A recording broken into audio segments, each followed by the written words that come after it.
Welcome back, and in this lesson we're going to talk about Animation Assist. Now this is going to be just a brief overview because I'm currently working on a really in-depth animation course for Visual Tribe Pro members.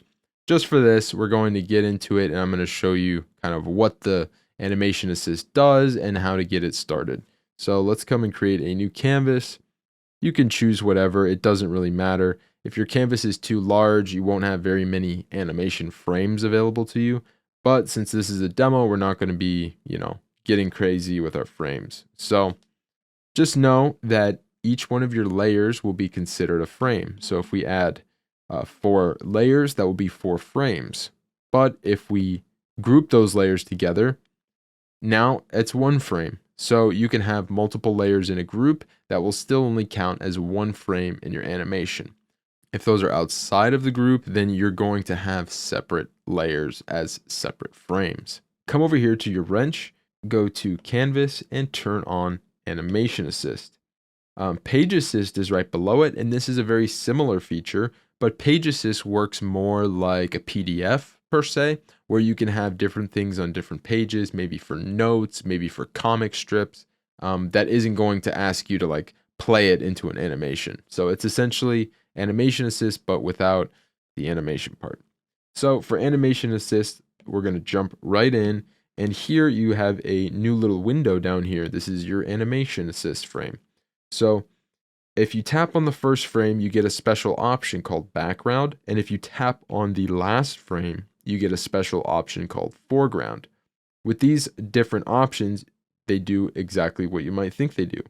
For foreground, if we select our foreground layer, choose a dark color, and pick a simple brush, and we just put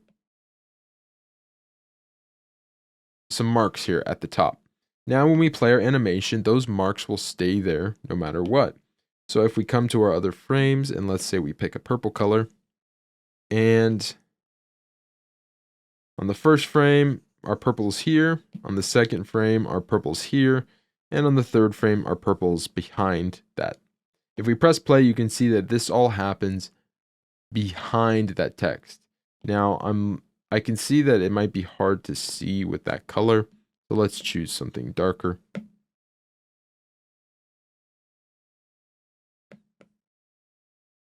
We have our purple here, and our purple here, and it's going to play behind this. So when you have your foreground layer set, it's always going to act like something that's sitting at the very top of your animation, and it will not move. The same thing goes in reverse. If we were to set this as our background layer, and we delete our foreground layer,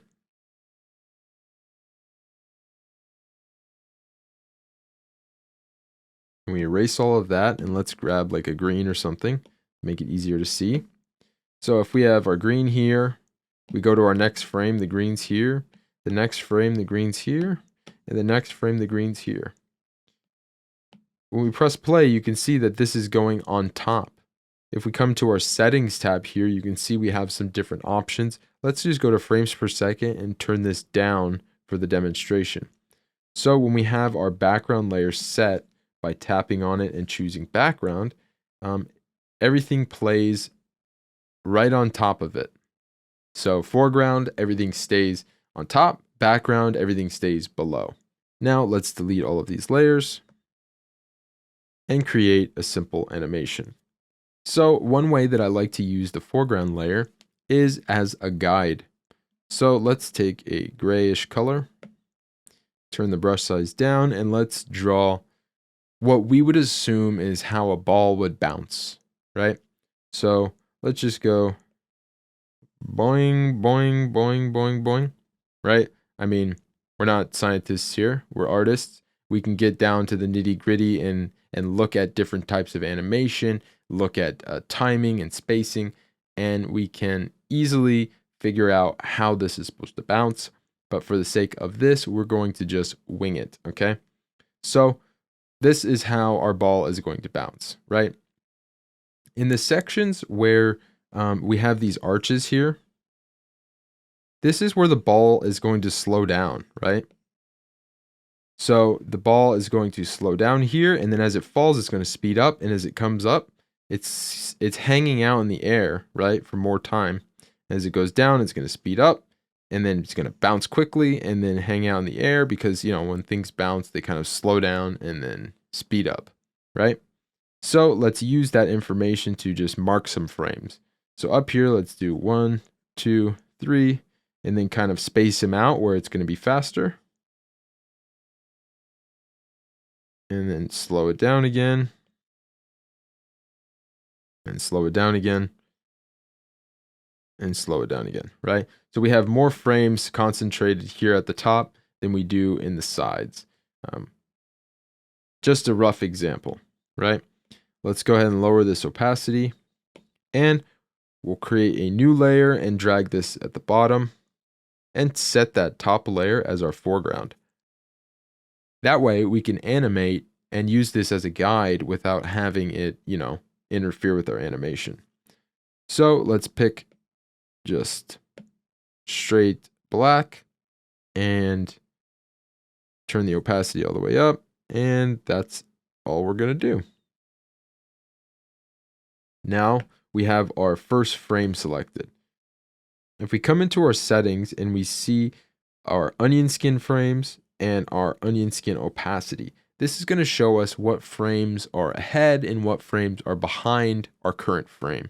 Since we have no other frames, that doesn't really help us at all, but we're about to see it in action. So in our first frame, the ball is going to come into frame. Here you can just press add frame to create a new frame. And in the second frame, our ball is going to be up in the air. Add frame. In our next frame, it's going to be coming downwards, right? You see these two red frames, that's basically showing you a trail of your previous frames. If we were to go back one, you can see that it shows a green dot for the frame that's coming up and a red dot for the frame that already passed. So if we go to our next frame, we'll use our other hand here to just add new frames. We'll add a frame, we'll draw our ball here, then here, then here, then here, and basically keep going.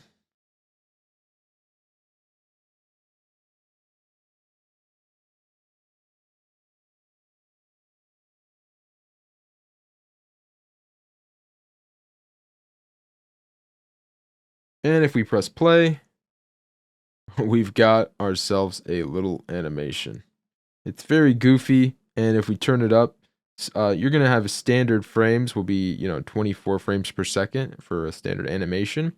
But we didn't draw that many frames, so it's a really fast. If we wanted to make this smoother, we'd have to go in between these frames and add a frame and then draw an in-between frame. That would make this much smoother. But since it's just an elementary design, we can just turn it down to maybe like 10 frames per second. So in this quick little example, I showed you how to turn on Animation Assist, use a foreground layer as some sort of guide, and then, create new frames and adjust the settings to make your animation look cool. If you come into settings and go to ping pong, it'll actually play your animation forward and then backwards again. Now this doesn't make much sense because balls don't bounce upward with increasing momentum and energy. So you would typically want this to be on something like loop. That's pretty much the basics of using Animation Assist. Now, that's not the basics of animation. There's a whole lot of things that you should learn if you want to get into animation. But as a general rule, inside Procreate, that's how it's done. This is how you can create simple little GIFs and animations in Procreate. Now, if you wanted to export this, you can just go up to your top layer and turn off the guides. And then go to the bottom layer and maybe turn off the background. And now you have a transparent GIF animation. From here, you can go to your wrench, press share, and then come down to either animated GIF, where you can export it as a GIF, or you can do animated MP4 or animated HEVC, like we talked about in one of the first lessons.